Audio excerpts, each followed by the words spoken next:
네, 안녕하세요. 저 이상엽 노무사라고 하고요.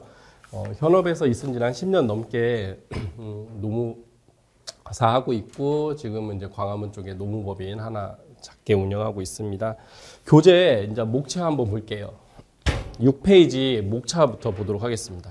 왼쪽 아래 페이지 수 있는데요. 제가 요 목차를 조금 신경 써서 이제 처음에 많이 말씀드리고, 뭐 오후가 되든 내일 오전이 되든 간에 목차는 계속 보면서 할 거예요. 그래서 이게 내용이 되게 방대하잖아요. 되게 방대한데 어느 지점에 어느 건 하고 있는지를 알아야 이제 머릿속에서 이렇게 그림이 그려지거든요. 그냥 그거 하나만 쭉 쫓아가다 보면은 내가 지금 뭘 듣고 있는 건지 이게 어디에 적용되는 건지에 대한 이해가 잘 안 되는 경우가 있어요. 그래서 제가 목차를 좀 많이 중요시 생각을 하는데, 일단 이거 수험 강의는 아니니까 외우실 필요는 전혀 없고 의식의 흐름 순대로 가면 돼요. 우리가 근로계약 관계라는 거 되게 막연한데 이제 오늘 오전 시간 지나면 어떤 거구나 하고 아실 거예요.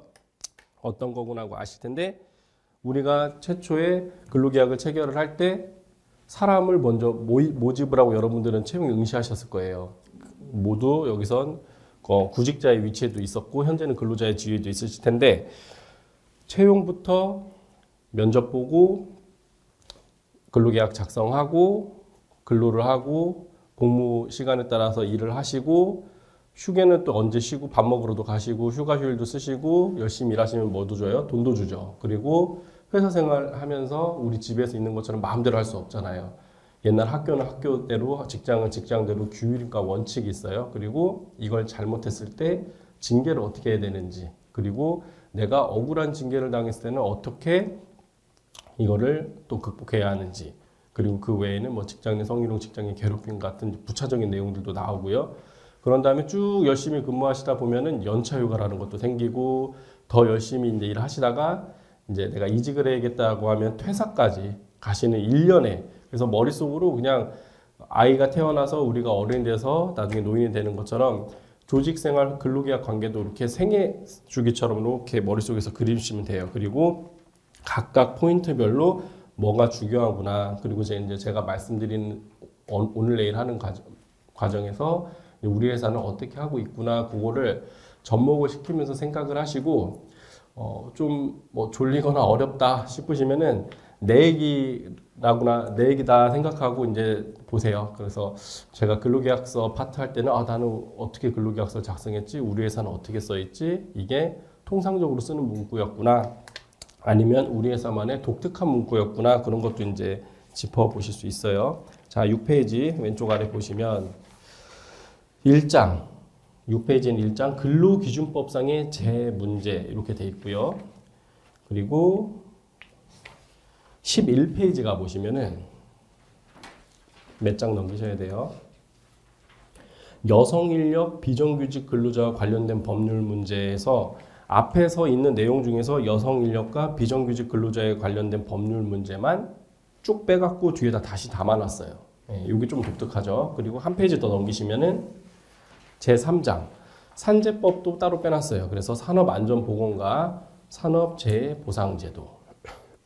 그래서 이게 3장 이렇게 되어 있고, 그래서 총 3개로 되어 있어요. 좀 독특하죠. 근데 이제 여기서 오늘, 내일 가장 많이 할 게 1장. 그래서 1장은 오늘 다 못 끝내고, 내일, 제가 봤을 땐 내일 오전 타임까지도 1장 할 거예요. 왜냐면 2장과 3장은 제가 1장 하면서 같이 계속 말씀드릴 거라서 2장, 3장은 이제 쭉 설명한 거에서 조금 더 우리가 중요시 봐야 될 부분이라든지 법에서 기술적으로 어떻게 작성을 하고 있는지에 대해서 볼 거고,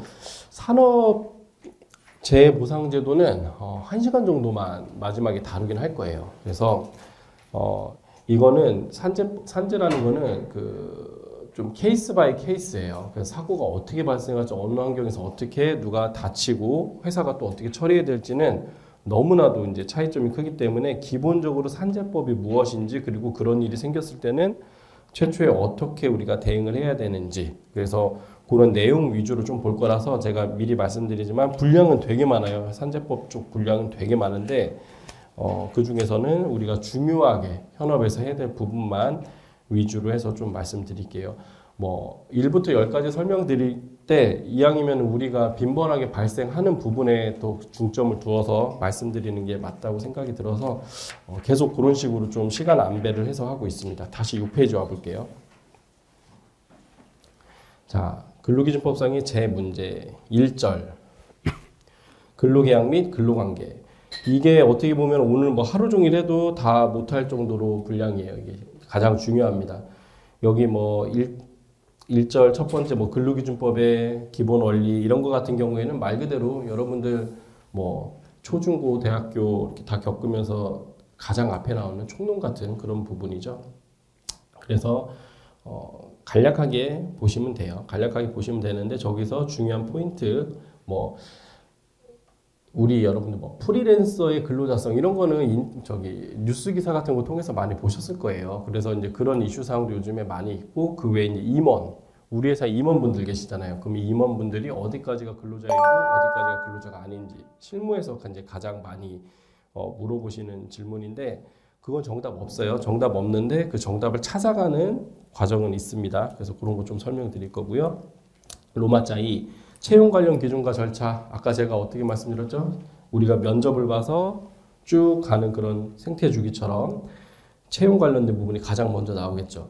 예전에 채용 관련된 부분은 시험 문제에도 안 나왔었어요. 시험 문제에도 안 나왔었고 크게 이제 구직 이거는 인사노무 파트에서도 가장 낮은 레벨의 직무라고들 생각들을 많이 했었어요. 전통적으로. 그래서 아니 뭐 사람 면접지 보고 뭐 일정 조율한 다음에 와서 뭐 안내하고 뭐 이 정도 한 다음에 근로계약 체결할 때 뭐 체결하고 이게 뭐가 어려워 했는데 요즘엔 가장 중요한 직무 중에 하나예요.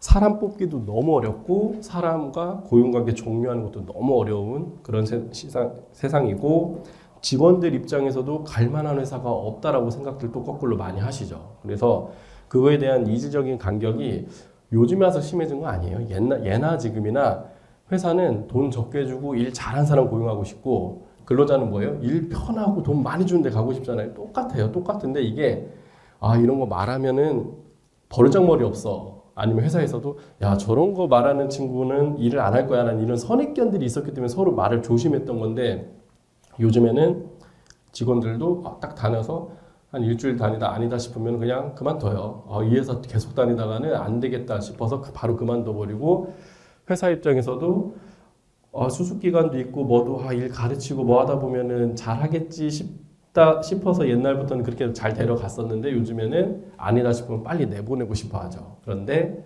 그때 뭐 수습기간 중 해고라든지 그런 이슈 사항들이 되게 중요해요, 요즘에. 그래서 수습과 시용제도 이런 거에 대해서도 여러분들 오늘 제가 많이 말씀드릴게요. 이거는 교과서에도 잘 안 나오는데 현업에서는 가장 어려운 문제예요. 사람과 서로 만나고 다시 헤어지는 과정. 뭐 예시가 부적절할 수도 있는데 연애 같은 거랑 비슷해요. 우리가 아무나 길 가는 사람이랑 막 사깁시다 해서 사귀고 뭐 그런 거 아니잖아요. 그리고 헤어질 때도 오늘부터 헤어집시다 하면 헤어지는 거 아니잖아요. 근로계약 관계는 정말 그 관계에서는 비슷한데 법이 관여를 해요.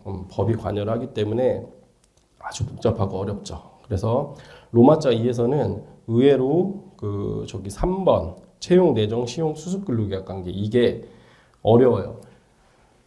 예전에는 노무사 시험 같은 것만 하더라도 뭐 단순 서술 문제 수준으로 하고 뭐 A, B, C급 했을 때 뭐 C급 수준의 문제였는데 실무에서 요즘에 제일 어렵고 제일 노동사건화 되는 내용입니다.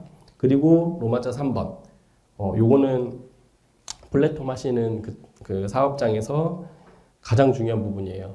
그 외에 이제 일반 사업장에서도 가장 중요한데 여기가 거의 한 2시간 정도를 할애를 해야 될 거예요. 그래서 근로시간 및 휴게시간이라고 해서 우리가 어떻게 일을 하고 어떻게 뭐 연장 야간 휴일 근로에 대한 개념 그 개념에 따라서 페이는 어떻게 지불해야 되는지 그리고 어떻게 쉬고 그리고 4번 근로시간 유연화제도 있잖아요. 이게 흔히 말하는 뭐 탄력근무제, 선택적 근로시간제 그런 거예요. 코로나 전에는 관심도 없었던 영역이고 분량은 많은데 그냥 패스했던 페이지예요. 실은 거의 적용 사례가 없었는데 최근 2, 3년 사이에서는 엄청나게 많은 관심을 받았었고 관련된 지원금도 엄청 많았었죠. 지금은 다 없어지고 있습니다. 예, 그래서 그런 부분. 그리고 5번 근로시간, 휴게시간의 특례 및 적용 제외. 이거는 이제 주 최대 뭐 52시간 그런 거 많이 들어보셨을 거예요. 그거랑 되게 밀접한 부분이라서 요 부분은 웬만하면은 되게 많은 시간을 할애를 하긴 할 거예요. 그리고 4번 로마자 4번 휴일 및 휴가 제도. 근로자들한테는 가장 관심이 많은 파트였고 사용자들은 별로 관심 안 가지는 파트였는데 지금은 되게 중요한 파트가 됐어요. 그래서 관공서 공휴일에 대한 부분 여러분들 이번에 정확하게 머릿속에 인지해 가시고 연차 휴가 제도 그것도 되게 설명 들었을 때마다 어려우실 거예요. 그 법은 되게 간단해요. 법은 간단한데 어려운 이유는 회사마다 연차 휴가 제도를 쓰는 게 다 달라요. 법 테두리 안에서 회사의 상황에 맞춰서 변형해서 쓰는데 요 과정이 가장 어렵습니다. 계산하는 것도 어렵고 프로그램 짜는 것도 어렵고 그래서 이 부분은 제가 정확하게 설명드릴게요. 그리고 로마자 5번 뭐 근로자 명부, 임금대장 작성 의무 뭐 이런 거 있는데 요거는 그나마 상대적으로 좀 중요성은 떨어지나 노동부 사업장 지도 감독을 한다든지 했을 때 필수구비 서류들이 있어요. 그래서 회사에서 법정 양식을 갖춰 놓는다든지 아니면 우리가 뭐 내부 그룹웨어를 쓰면서 거기에 양식, 서식 같은 걸 업로드 한다고 했을 때 이런 기능은 요즘에는 그냥 자동으로 다 들어가야 되는 기능이에요. 그리고 7페이지 오시면은 2절. 이제 앞에 1절 같은 경우에는 근로자와 사용자 간의 개별적인 그런 내용이 좀 담긴다면 2절에는 취업규칙. 상시 근로자 10인 이상 사업장에서는 회사에 이렇게 규정을 만들어서 노동청에 신고까지 해야 돼요. 여러분들이 취업규칙을 인사 담당자들 또한 처음부터 끝까지 다 읽어보는 경우가 많이 없어요. 많이 없고 그냥 일반 현업의 근로자 같은 경우에는 우리 회사에 취업규칙이라는 게 있었어? 라고 할 정도 수준으로 많이 소외시당하고 있는데 이 취업규칙 여러분들이 주변에 뭐 여기 이미 농업법인 자원받거나 받을 일 있으시거나 할 때 외부 전문가한테 이제 전화해서 물어보실 거예요. 그때 외부 전문가들이 얘기 듣자마자 아 그건 이렇게 하시면 돼요라고 말씀해 주시는 분들은 열에 없을 겁니다. 그거는 이제 사기꾼이에요. 예, 왜냐? 제일 먼저 이걸 물어봐요. 아예 생판 모르는 회사다라고 하면은 직원 수 몇 명인지부터 파악을 해요. 그리고 업종 파악하고 취업규칙이나 근로계약서 있으세요? 라고 먼저 물어봅니다. 이게 왜냐? 법은 항상 최하한이에요. 그러니까 필요한 것만 딱 규정해 놓고 있어요. 그 이상의 것은 취업규칙과 근로계약서라는 곳에서 규정을 하고 있단 말이에요. 근데 그것도 모르는 상태에서 법은 이러니까는 그건 잘못됐습니다. 이런 판단 당연히 할 수 없어요. 근데 그 취업규칙 여러분들이 전화나 메일을 쓴 상대방이 가지고 있나요? 가지고 없죠. 여러분들이 가지고 있고 여러분들 회사에 있어요. 즉 질문이 그 성의 있고 구체적으로 나가면 답변도 성의 있고 구체적으로 나올 수밖에 없어요. 근데 대부분 우리가 급할 때 인터넷 찾아보시잖아요. 찾아보시면은 키워드 입력 탁 해서 잘 찾으시는데 정작 듣고 싶어하는 자격사들의 답을 보면은 이제 앞에 면피성 질문 문구 같은 거 나오잖아요.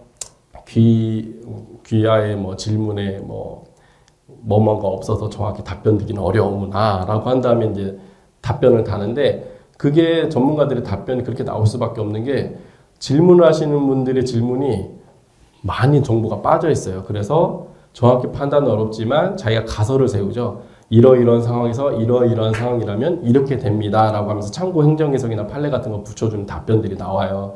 근데 여러분들이 원하는 답변은 댓글에 개인이 달아준 들으면 이거 내가 듣고 싶었던 답변 명쾌라는 거 있는데 그거는 전문적인 답변이 아니에요. 그래서 어디다 뭔가 그 질문을 던지거나 뭐 하실 때는 일단 이 내용이 우리 회사 취업규칙 몇 조에 있는지 이 정도는 찾아봐야 되는데 방대하고 많다고 했죠. 그래서 여러분들이 찾아보기가 어려워요. 그래서 요번에 할 때 대부분 회사에서는 무조건 가지고 있는 필수 기재 사항들이 있어요. 그래서 제가 그런 부분 좀 짚어서 말씀드리도록 하겠습니다. 보시다 보면 우리 회사 좀 위법한데 아니면 이거 좀 안 지키고 있는데 라는 생각이 드실 수도 있어요. 그거를 근데 노동청에 고발하실 게 아니고 여러분들은 수정을 해갖고 잘 관리를 하셔야겠죠. 예, 8페이지. 자, 이제는 어떻게 일하는지도 알고 어떻게 휴일 휴가 다 보내는지도 알고 회사의 취업규칙 복무 규정 같은 것도 다 알았는데 내가 한 회사에 입사를 해서 이 업무만 쭉 퇴사할 때까지 할 권리를 가지고 있다? 그런 건 없어요. 일단 회사에서 그렇게 약속을 했으면 그 권리는 있어요. 자, 당신을 채용함이 있어서 요 A 파트 업무만 당신에게 시키기 위해서 채용을 하고 만약 다른 부서로 이동할 때는 당신의 동의하에만 부서 이동을 하겠습니다 라고 약정을 했으면 회사는 그거 지켜야 돼요. 근데 그런 내용 들어보신 적 없으실 거예요. 여러분들이 입사할 때도. 왜냐? 그 회사에서는 인사권이라는 게 있어요. 인사권은 적재적소에 사람을 배치할 수 있는 권한이에요. 즉 제가 예를 들어서 총무팀으로 입사를 했어요. 그래서 총무팀에서 2, 3년 열심히 일하다가 조직 개편이 되면서 제가 뭐 영업부로 발령이 났어요. 아니 나 총무 업무밖에 못하는데 내가 영업부위를 어떻게 해? 거꾸로 뭐 제가 뭐 개발팀에 있었는데 갑자기 다음날 재무회계팀으로 가래요.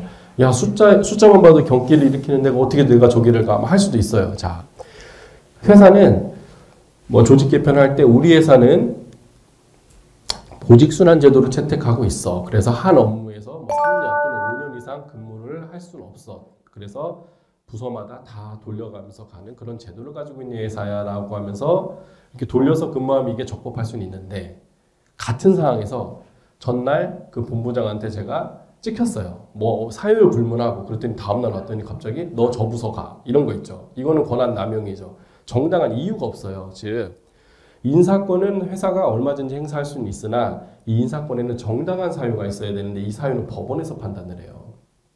즉 여러분 아니면 노동위원회나 법원에서 판단을 하는데 인사권은 원칙적으로 사용자의 권한 하지만 인사 배치 부서 발령 뭐 승진 뭐 이런 거 같은 경우는 사용자가 정당한 이유가 있어야 된다. 그래서 그거 살펴볼 거예요.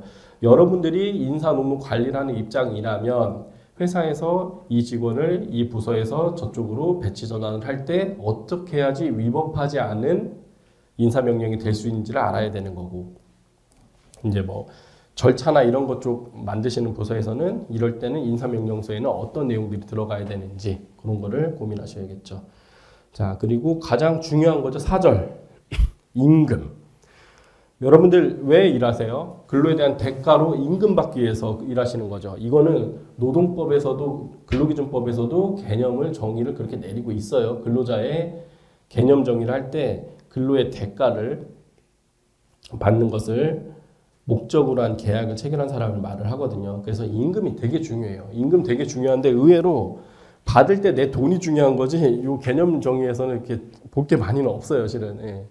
대체 그럼 임금은 뭔데? 라고 했을 때 임금 되게 개념 심플해요. 근데 이제 그 밑에 로마자 2번 있죠. 통상임금, 평균임금.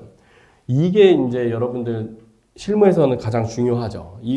아니, 같은 임금인데 회사에서 똑같이 100만 원 줬는데 이 100만 원 중에 뭐 70만 원은 통상임금에 들어가고 100만 원 다 평균임금에 들어가고 여기서 80만 원까지만 최저임금에 들어간단다. 같은 100만 원인데 이거에 대한 개념 정의를 다 다르게 하고 있어요. 법에서. 그래서 이게 여러분들이 임금 같은 거 설계하거나 포괄임금제 그런 거 할 때 이제 가장 애를 먹는 부분이고 저희 같은 사람들은 돈을 버는 수단이 되는 거예요. 이거 잘 알고 있으면은 이제 기업 자문하면서 돈 받아요, 저희가. 그래서 그런 내용인데 이거는 프로그램 하시는 분들은 어려우실 거예요, 내용 자체가. 그래서 이거는 제가 개념을 정확하게 인지를 하고 가셔야 돼요, 이거.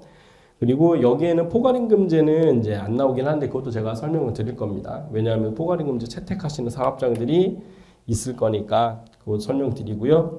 로마자 4번 퇴직급여 제도는 여기 있는 내용 정도 소개해 드릴 거고요. 9페이지 5절 근로관계의 종료와 징계 및 해고. 내용은 되게 어렵고 중한데 의외로 여러분들이 볼 일이 거의 없어요. 예, 회사에서 하루에 한 명씩 일징계 이런 회사 없습니다. 예, 이런 회사 없고 하더라도 어쩌다 한 번이에요. 어쩌다 한 번. 근데 이 어쩌다 한 번 한 걸 가지고 대표님들이 밤잠을 못 이루세요. 예, 왜냐? 그 다음 페이지 10페이지 가보시면은 로마자 5번에 맨 위에 부당해고라는 이 단어가 나와서 그래요. 회사에서는 이건 아무리 봐도 정당한 해고라고 생각을 했는데 법 그리고 취업규칙에서 정한 절차를 위반을 한다든지 권한을 남용한다든지 하면은 부당해고로 인정을 받을 수 있어요. 노동위원회나 법원 같은 곳에 가서.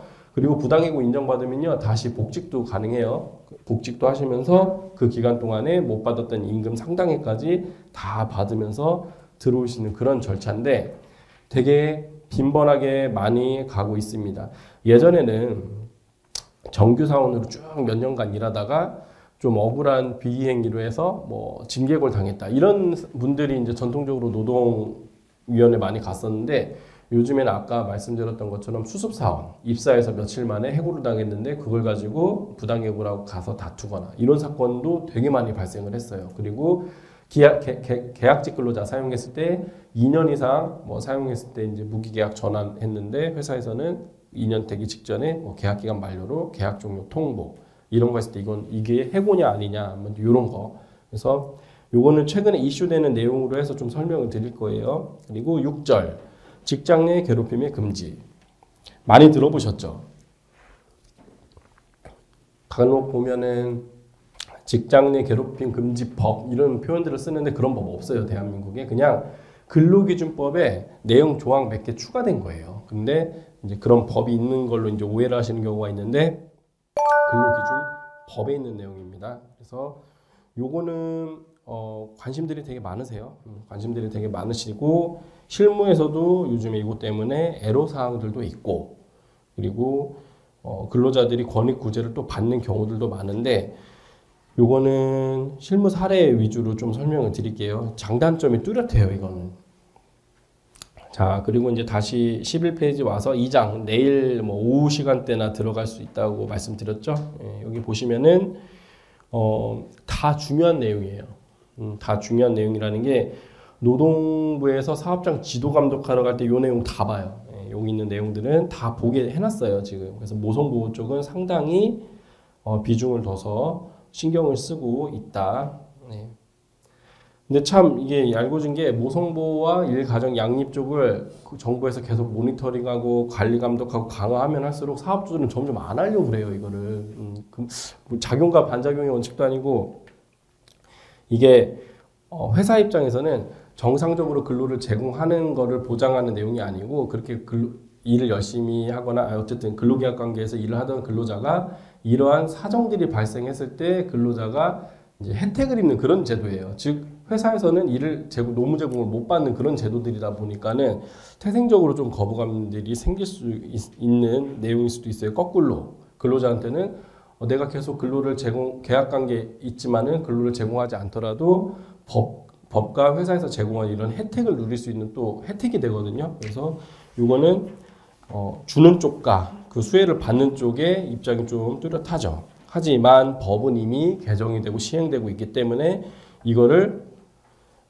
저희 같은 사람들이 제일 곤란한 질문이 뭐냐면 법에서 하라고 하고 있어요. 근데 전화 주셔서 이거 어떻게 하면 안 줄 수 있어요? 이 질문이 제일 어려워요, 실은. 근데 안 주는 법 내용도 법에 적혀는 있어요. 그러니까 예를 들어서 우리가 어떤 직원이 저 내일부터 육아직 쓰겠습니다 하고 턱 제출하면은 회사는 육아휴직을 부여하여야 한다라고 되어 있으니까 무조건 해줘야 되는 겁니까? 라고 물어보면은 이제 시행령 같은 거 가고 보면은 30일 전, 한 달 전에 신청을 하게 돼 있어요. 즉, 바로 신청이 오더라도 우리가 바로 수리할 필요는 없고 30일 뒤에 날짜를 찍어서 그때 허용 통보를 한다든지 이렇게 원칙이라는 게 있거든요. 근데 이런 거 다 빼고 직원도 솔직히 내가 갑자기 빠졌을 때 다음날 누가 와서 탁 일해줄 수 있는 것도 아니고 옆에 있는 동료들이 힘들고 회사가 힘든 거거든요. 근데 너무 자기 생각만 하고 턱 해버리고 회사 입장에서는 그렇게 나오니까 기분 나빠서 안 주는 방법 찾으라고 그러고 어차피 써야 될 상황인데 서로 페어하게 쓸 수 있는 그런 접점이 있는데 그게 다 교육들이 안 돼 있어요. 우리가 입사를 할 때 회사에서 모성보호제도 같은 거 안 내주고 나중에 뭐 결혼하고 뭐 출산하고 하시면 이런 제도 쓸 수 있고 뭐 하고 설명을 해주는 회사도 없고 거꾸로 직원도 미리 이제 이런 거 쓰기 전에 좀 인사 담당자 친하면 가서 물어보거나 이렇게 하면 좋은데 그게 좀 부담이 돼요. 내가 뭔가 좀 용단을 내려야 되는 물론 이제 출산은 당연히 얘기가 나오는 거니까 그 영역의 문제는 아니지만 그 외적으로 뭐 휴직제도라든지 이런 걸 사용을 할 때는 협의라는 게 좀 필요할 수도 있거든요. 우리가 사회생활을 하고 업무라는 게 그렇게 뭐 칼로 무 자르듯이 딱 끊을 수 있는 게 아니라서 근데 그런 거에 대한 교육 훈련을 우리가 받을 일이 없어요. 그래서 직원들도 받고 회사도 받고 다 같이 받아야 되는 교육인데 그게 안 된 상태에서 서로 이제 자기 이익을 주장을 하다 보니까는 분쟁이 발생해서 이런 거 가지고도 노동청 많이들 가요. 그래서 오히려 회사에다가 물어봐야 될 것을 인터넷 카페 같은 데다가 물어보고 있죠. 저 뭐 육아휴직 써야 되는데 이거 언제까지 말을 하면 되나요? 하면 댓글로 또 제가 말씀드린 거 친절하게 설명해 주세요. 30일 전에 하시면 되는데 인사 담당자 찾아가서 미리 말씀하고 부서장한테 얘기하셔서 일정 조율하고 하시라고. 지금 그게 상식적인 얘기인데 회사 생활할 때 이 얘기 꺼내는 것도 어렵고 받아들이는 쪽도 어려워요. 인사 담당자들도 되게 곤란해하고 이런 상황이 있는데 이거는 교육훈련 통해서 일단은 서로 불필요한 감정 소모 없이 접근할 수 있게끔. 그래서 여러분들이 만약에 그런 상황에 접해 있고 인사 담당자라면 그렇게 급하게는 못 쓰시는데 이렇게 해서 절차 거쳐서 진행하시면 돼요라고 해서 친절하게 딱 안내가 되면 좋은데 이제 거기서 빈정상해 버리면 감정의 문제로 가서 별로 좋지는 않습니다. 자, 12페이지. 비정규직 관리와 관련된 법률 문제 여기서 쭉 있는데 요거는 의외로 여러분들 많이 보실 거는 없을 것 같아요. 가장 중요한 건 뭐 다 중요합니다. 다 중요한데 로마자 1과 로마자 2에 좀 중점을 둬서 할게요. 기간제 근로자, 법에서 기간제 근로자라고 하고 우리 흔히 뭐 계약직 이렇게 표현을 하는데 그 법에 대한 내용 그리고 단시간 근로자. 그래서 우리 상용 풀타임 근로자 대비 적게 일하는 근로자가 있으면 그 사람들은 개념적으로 다 단시간 근로자라고 해요. 요거는 중요한 부분이니까 좀 설명을 드릴 거예요. 그리고 13페이지 3장은 목차는 내일 보도록 하겠습니다. 그래서 지금 제가 목차 설명 올해 좀 신경 써서 말씀드릴 거라고 했는데 거의 이게 대부분의 얼개예요. 대부분의 얼개 내용이라서 이것도 보시면 되고 오늘 이제 첫 내용인 21페이지.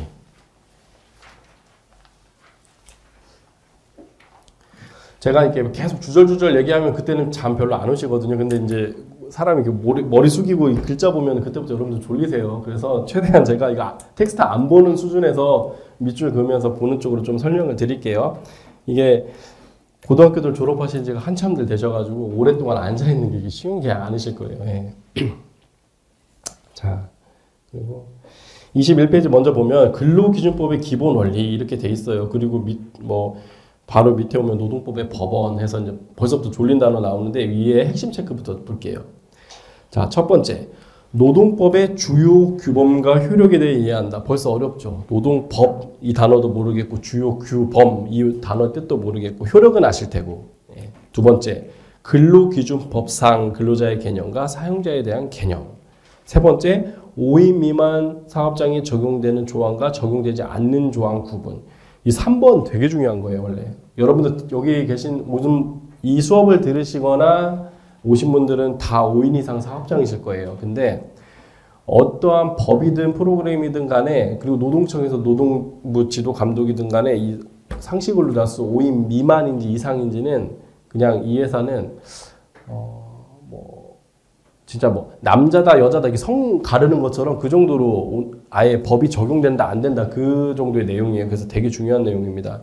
되게 중요한 내용인데 이번 강좌에서는 되게 중요하게는 못 다뤄요. 이게 하면 한 2시간 걸려요. 이 내용만. 이건 보통 어디서 하냐면 프랜차이즈 하시는 소상공인들 상대로 강의할 때는 이 주제가 거의 반 이상이고 질문도 이것만 나와요. 우리 회사는 5인 미만인데 이거 적용 안 되죠? 이런 질문들. 그런 위주로 되어 있었고 밑에 키포인트 노동법의 법원 그리고 유리한 조건 우선의 원칙 2번은 별표 쳐놓으셔야 돼요. 유리한 조건 우선의 원칙 그리고 근로기준법상 근로자 및 사용자 개념, 근로기준법의 적용 범위 이렇게 있는데 밑에 와서 보시면 노동법의 법원 있는데 이거 우리가 재판받으러 가는 그 법원을 의미하는 게 아니에요. 요것만 볼게요. 그 밑에 양가로 밑에 노동법 주요 규범 밑에 첫 번째 줄 거기 동그라미 치시면 되는데 근로 조건을 규율하는 주요 규범으로는 즉 우리가 근로자와 사용자 간에 근로관계를 조율할 때 이거는 잘못한 거야, 이건 잘한 거야, 이건 좋은 거야, 나쁜 거야 판단하려면 뭔가 기준이 있어야 될 거 아니에요. 근데 그 규칙적인 그 법칙을 보면은 첫 번째가 법이에요. 무조건 법이 제일 우선합니다. 그래서 법령 동그라미, 근로계약 동그라미, 취업규칙 동그라미, 단체협약까지. 그래서 요 4개가 주요 규범이에요. 자, 그래서 어떠한 사건을 상담하든지 여러분들이 상황에 직면했을 때 이걸 먼저 봅니다. 대부분 이제 이거 위법한 거 아니잖아요. 이런 표현 많이 들어보셨죠. 그래서 법 위반이냐 아니냐. 그래서 어떤 상황이 딱 발생을 했을 때 여러분들 저희 같은 사람들 이제 회사가 고민이 많아요. 고민이 많아서 이거는 어떻게 하면 좋아요? 라고 물어보시는 경우가 있어요. 그런데 저희들 같은 입장에서는 저희가 의사결정권자도 아니고 나는 이런 대목에서 여기가 좋다고 생각하니까 이렇게 하세요라고 안내해 줄 수도 없어요. 그거는 월권이에요. 저희한테도. 자, 첫 번째 질문이 왔을 때 일단 그 파트에 해당하는 법령을 떠올리고 이게 그 안에서 위법인지 아닌지를 첫 번째로 판단을 해요. 그래서 그렇게 하시는 거 위법 아닙니다. 그럼 끝난 거예요. 해도 돼요. 법 위반한 거 아니니까. 근데 이제 질문하시는 분들 중에 그 대답이 듣고 싶어서 질문한 게 아니란 말이야. 내가 위법하지 않아도 그래서 질문한 걸 해도 될지 말지를 몰라서 질문한 거고, 추가로 나오는 게 뭐 판례는 어때요? 아니면 다른 회사는 어떻게 해요? 이런 질문들 많이 하세요. 그러면 법 그렇고 이제 그 회사의 취업규칙과 근로계약서가 필요하면 그걸 달라고 해서 봐요. 그래서 법은 요렇게까지라서 요만큼만 주셔도 상관없는데 취업규칙을 보니 이렇게 주게 돼 있네요. 그래서 이렇게 주시는 게 맞습니다. 라고 말씀드리면 이제 그렇게 줄 때 좀 더 효율적으로 주는 방법이 없냐? 그러면 그때서 이제 다양한 사례들을 찾아다가 우리 회사에 맞는 방식 이렇게 만들어가는 의사결정 구조를 가져가거든요. 그래서 첫 번째 법 위반이다 아니다. 두 번째 취업규칙이나 근로계약 위반이다 아니다. 이제 그 판단으로 가는 거고요. 단체협약이라고 있는 거는 노동자 믿는 사업장에서 아주 중요한 법원입니다. 이거는 그 취업규칙 근로계약보다 더 앞서 있어요. 그래서 그 밑에 하나 둘 셋 넷 효력면으로 시작하는 줄 있죠. 거기 보면은 효력으로 볼 때는 법, 단체협약, 취업규칙, 근로계약. 그리고 단체협약에는 가로 쳐놓으세요. 왜냐하면 노동조합이 있는 사업장은 동그라미고 노동조합이 없는 사업장은 단체협약이 없습니다. 그래서 순서가 있는데 제가 아까 위에서 별표 쳐놓으라고 한 거 있었죠. 그 바로 아랫줄에 나와요. 위와 같은 효력 개유에도 불구하고 노동법에 있어서 특수한 법원칙으로 유리한 조건 우선의 원칙이 있다. 그래서 지금 보면은 이제 법 있고요. 아까 단체협약 있고 취업규칙, 근로계약서. 자, 이렇게 있는데 법이 제일 우선하다고 했는데 법은 말 그대로 최소한의 도덕이에요. 가장 이거는 위법하면 안 돼. 그 내용만 정하고 있어요. 근데 법이 이렇게 기준을 정하고 있고 최저한선. 단체협약이나 취업규칙이나 근로계약. 뭐 단체협약에서는 이 정도로 주라고 하고 있고 취업규칙에서는 이 정도로 주라고 하고 있고 근로계약서에서는 이 정도로 주라고 돼 있어요. 근데 아까 효력 우선순위로 이렇게 돼 있었잖아요. 그러면 얘는 단체협약, 얘는 취업규칙, 얘는 근로계약서. 근데 여기서 아무리 유리하게 해놨어도 단체협약이 제일 우선하다고 했고 단체협약이 없으면 취업규칙이 우선하다고 했으니까 이만큼만 해주면 되겠지? 이게 아니에요. 그 유리한 요건 우선의 원칙은 법. 이 사람이 적용될 수 있는 이 법원 중에서 제일 유리한 게 적용이 돼요. 그래서 대표적으로 임금. 법에서는 최저임금 정하고 있어요. 그리고 뭐 단체협약이나 취업규칙에서 2년 차는 3천만 원 이상 줄 수 없다. 뭐 한도로 한다라고 돼 있고 근로계약서는 5천만 원 준다고 써 있어요. 그래서 5천만 원의 근로계약서 쓰고 왔는데 최저임금이니까 올해 2010-580. 이게 최저임금이니까 이걸로 줄게요. 이거 안 되는 거잖아요. 나 5천만 원 연봉 5천만 원 줘야 될 거 아니에요. 이거예요. 이게 유리한 조건 우선의 원칙. 즉 가장 좋은 거 적용해 주는 거예요. 이게 노동법에 있는 되게 독특한 이제 대원칙 중에 하나예요. 그래서 판례 또한 다 이런 내용 따르고 있다. 그리고 그 다음 페이지 양가로 2번 최저 근로조건의 보장. 그래서 법은 이건 법에 있는 내용이에요. 양가로 2번 근로기준법에서 정하는 근로조건은 최저 기준. 근로관계 당사자는 이 기준을 이유로 근로조건을 낮출 수가 없다. 이만큼 뭐 우리가 경주휴가 한 10일 주려고 했는데 법에서는 안 줘도 된다네. 아니면 하루 뭐 이틀만 주면 된다네 해서 깎거나 그런 거 안 된다. 그리고 구체적 보장 방법. 이 노동법이 근로기준법이 정말 힘이 대단한 게 근로계약 중에서요. 이 법에 미달하는 부분은 그 해당하는 부분만 무효를 시켜버리고 법이 갖다 채워넣어버려요. 즉 근로계약 중에서 일부 무효 사유가 있다고 해서 전체 근로계약이 무효가 되는 게 아니에요. 여러분들. 그래서 근로관계는 계속 유지가 돼요. 단 위반한 것만 지워버리고 무효로 시켜버리고 법이 채워버려요. 지금 제가 여기서 계속 근로기준법 했는데 앞에 노동법이라는 말도 있죠. 대한민국에 노동법이라는 법은 없어요. 예, 법전 찾아봐도 안 나와요. 단 노동관계법령을 규율하는 법들을 총망라해서 노동법 이렇게 부르는 거고 세법도 마찬가지예요. 정말 많은 법령이 있죠. 세금 쪽에도. 근데 거기서도 뭐 세법 이렇게만 부르는 것처럼 노동법은 노동관계법령을 총칭하는 말인데 그중에서 여러분들이 오늘 내일 가장 많이 보는 게 이 근로기준법이에요. 근로자와 사용자의 개인관계를 규율하는 법령이에요. 이거에 다른 대응하는 개념은 이제 노동관계법이 있죠. 노동조합 및 노동관계 조정에 관한 법률에서 흔히 말하는 이제 노동조합법이라고 하죠. 그거는 회사와 노동조합이라는 그 큰 유니언과의 관계를 규율하는 법이에요. 그래서 이번에는 개별적 근로관계법 이걸 그 중에 가장 많이 보는 근로기준법 위주로 볼 거예요. 23페이지 근로기준법상 근로자와 사용자. 자, 여러분들 근로계약 체결할 때 개념이 당연히 사용자가 있고 근로자가 있죠. 이제 노사 관계라고도 많이 하는데 그런 표현 많이 들어보셨을 거예요. 이 근로자라는 표현 쓰면 안 된다는데요. 뭐 노동자라는 표현을 쓰라고 하는데요. 라고 하는데 개인적으로 좀 둘 다 이렇게 어감이 저는 안 좋은 것 같아요. 근데 이게 법에 근로자로 돼 있어요. 그래서 법을 개정하기 전까지는 우리가 공식 명칭은 근로자로 표현하는 게 맞고요. 노동자는 어떻게 보면 더 큰 개념이기도 해요. 근데 근로기준법에서는 같은 개념으로 쓰나 노동자라는 표현을 쓰는 법령은 현재 없다. 근로자라는 표현을 쓴다. 그래서 요 23페이지 양가로 1번 첫 번째 줄 요 한 줄이면 정의는 끝납니다. 자, 직업의 종류와 관계없이 끊고 임금을 목적으로 끊고 사업이나 사업장에 끊고 근로를 제공하는 사람. 그래서 개념이 이렇게 구분 나눠지죠. 첫 번째, 직업의 종류를 불문한다. 직업의 종류 당연하죠. 근데 그래서 근로의 내용 보면 정신노동, 육체노동을 불문한다. 그리고 신분, 공무원, 사기업체 근로자 불문한다. 근데 공무원도 그럼 근로자예요? 예, 근로자긴 한데 공무원 법령에서 관련 법령에서 근로기준법보다 더 우선해서 그 법을 적용하게 하고 있어요. 그래서 그렇게 법령에서 더 우선해서 적용하도록 하고 있으면 그 법이 먼저 적용이 됩니다.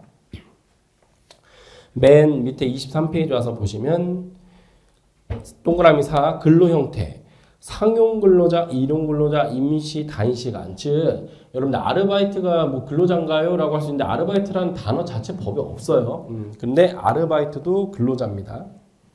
그리고 보수, 시간제, 성과급제 불문한다. 다음 페이지. 사업이나 사업장에 조금 뒤에 다시 볼 거예요. 그리고 반가로 다 임금을 목적으로 근로를 제공하는, 여기서 말하는 임금은 법에서 정하는 임금이고요. 예. 그래서 입사를 하자마자 한 이틀 일했어요. 아직 임금 못 받았어요. 그래도 근로자는 근로자의 임금을 받기로 했으니까. 근데 여러분들 똑같이 하는데 뭐 여기 뭐 봉사활동 하시는 분이 있거나 아니면 종교단체 생활하시는 분이 있으시면은 뭐 봉사하러 가는 거 있죠. 자원봉사.